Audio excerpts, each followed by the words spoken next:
والصلاة والسلام على رسول الكريم أما بعد أعوذ بالله من الشيطان الرجيم بسم الله الرحمن الرحيم أم كنتم شهداء إذ حضر يعقوب الموت إذ قال لبنيه ما تعبدون من بعدي قالوا نعبد إلهك وإله آبائك إبراهيم وإسماعيل وإسحاق إلها واحدا ونحن له مسلمون صدق الله العظيم. حضرت علماء کرام ہمارے قوم ملت نوجوان دوستوں اور عزیز بچوں، وقت بہت مختصر ہے اور آٹھ میں اذان ہونی ہے اور ہمارے درمیان مولانا سید الاسلام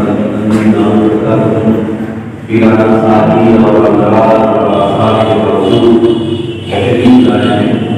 ہم تمام علماء کرام کا سب کا شکریہ ادا کرتے ہیں کہ آپ حضرات نے مدرسے کے وقت کا استقبال کیا، احترام کیا، اعزاز کیا اور اتنی دیر تک جو اصل کام کا وقت ہے، دکانوں کے کھلنے کا وقت ہے، تجارت کا وقت ہے، اس میں آپ حضرات اتنی دیر سے بیٹھے ہوئے ہیں.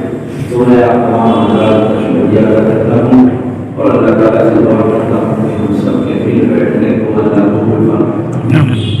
اور کریم کی ایک آیت میں نے پڑھی ہے، اللہ تعالیٰ فرماتے ہیں کہ جب حضرت یعقوب کی موت آئی تو کیا اس وقت موجود تھے جب انہوں نے اپنے بیٹے سے کہا کہ میرے بعد تم اس کی عبادت کرو، ماتا تو بچوں نے کہا کہ ہم آپ کے خدا کی عبادت کریں گے اور آپ کے آبا و اجداد کے جو خدا ہیں ان کی عبادت کریں گے.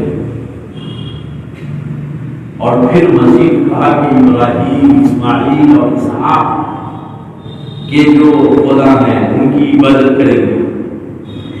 اور فرمایا کہ بنا مسلمون، ان بچوں نے کہا کہ ہم بات ماننے والے لوگ، ہم مسلمان ہیں، ہم اللہ رسول کی ماننے والے ہیں. یہ سوال اپنے بچوں سے مرتے وقت کون کر رہا ہے؟ حضرت یعقوب. اور حضرت یعقوب کون ہیں؟ نسلوں سے ان کے خاندان میں نبوت چلی.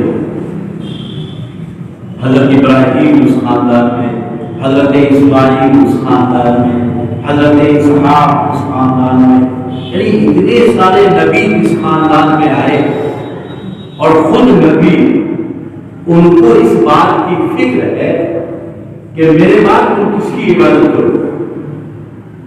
ہمارے یہاں مرتے وقت لوگ زمین جائیداد روپیہ پیسہ قرضہ یام کا حساب بتاتا رہتا ہے اور بیٹی آگے کہتی ہے کہ ابا مر رہے ہیں تو ذرا ہمارے بیٹا کے سیٹ پر ہاتھ رکھو.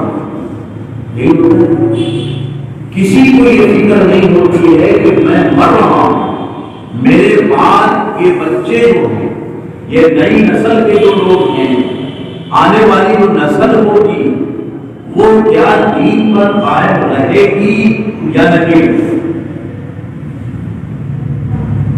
اور یہ فکر حضرت یعقوب کو ہے جو خود نبی ہے اور جن کا خاندان نبی ہے.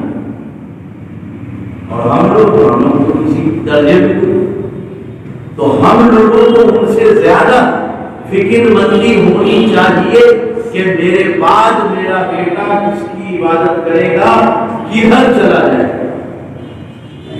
عمارت شریعت یہ چاہتی ہے کہ آپ اگر دیندار ہیں، آپ اگر نمازی ہیں تو آپ کے خاندان کو، آپ کی نسلوں کو بھی ایمان والا ہونا چاہیے، نمازی کو. اور مرتے وقت یہ احساس رہے آپ کو کہ میرا بیٹا گمراہ نہیں ہوگا میرے والے، میرے بعد اسی اللہ کی عبادت کرے گا جس کی عبادت کرنے کا اسلام نے اور اللہ تعالیٰ نے حکم دیا.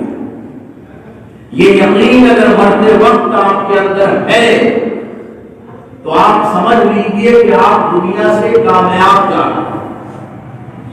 اور اگر یہ یقین نہیں ہے کہ میرے بعد میرا بچہ دین پہ قائم رہے گا، نماز پہ قائم رہے گا، اسلام پہ قائم رہے گا، آقا صلی اللہ تعالی علیہ وسلم کی سنت پہ قائم رہے گا، تو آپ یہ سمجھ لیجئے کہ دنیا جہان کی ساری دولت کمانے کے بعد اور جمع کرنے کے بعد اور بچوں کے حوالے کرنے کے بعد آپ نے اپنی نسل کو برباد کر دیا۔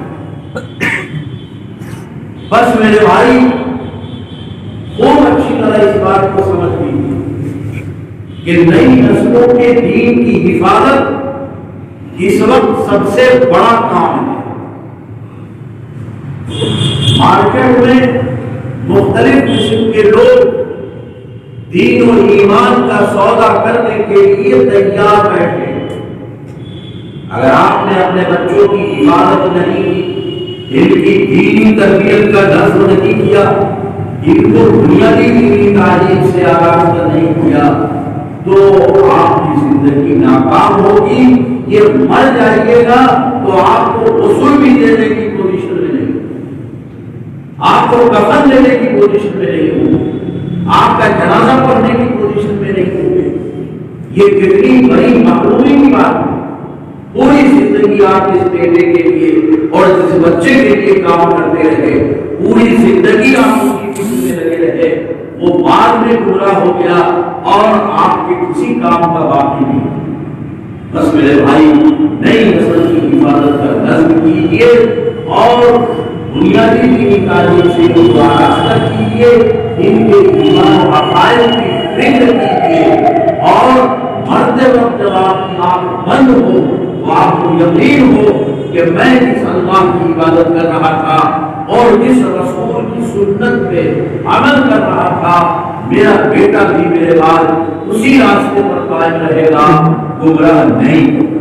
بس میرے بھائی اگر آپ اسے احساس کے ساتھ جیتے ہیں اور اسے احساس کے ساتھ پڑھتے ہیں تو یقین جانیے آپ کی زندگی کامیاب ہے۔ میں تو کہا کرتا ہوں کہ اگر کوئی مجھ سے کہے کہ ایک جملہ گھر میں دوبارہ لگانے کے لیے ہمیں بتا دیجیے، تو میں کہوں اس سے کہ لکھو ماتا نبی باری، میرے بعد کسی کی عبادت نہیں، تاکہ دیکھ کر کے ہر وقت سوچ کر کے اللہ کے بارے میں، دین کے بارے میں ہمارے خیالات مستحکم رہیں۔ اللہ تعالیٰ سے دعا ہے کہ اللہ تعالیٰ اس نئی نسل کی حفاظت کا نظم فرمائے اور ہم سب کو فکر مندی عطا فرمائے کہ ہم مرتے وقت اس احساس کے ساتھ آئے کہ زمین جائیداد جو ہے وہ تو ہے، ہمارا بچہ دین پر قائم رہے گا اور میرے بعد اس اللہ کی ہی عبادت کرے گا جو اللہ کو مطلوب ہے، رسول اللہ صلی اللہ علیہ وسلم کو۔ بس میرے بھائی ان چند باتوں کے بعد اللہ تعالیٰ نے جو ذہن میں ڈالا تھا، میں حضرت مولانا سعید احمد صاحب نقشبندی دامت برکاتہ سے درخواست کرتے ہیں کہ وہ اپنے نصیحتوں سے ہمیں نوازیں اور پھر حضرت کی دعا پر ہی یہ مجلس اختتام پذیر ہوگی۔ وآخر دعوانا الحمدللہ۔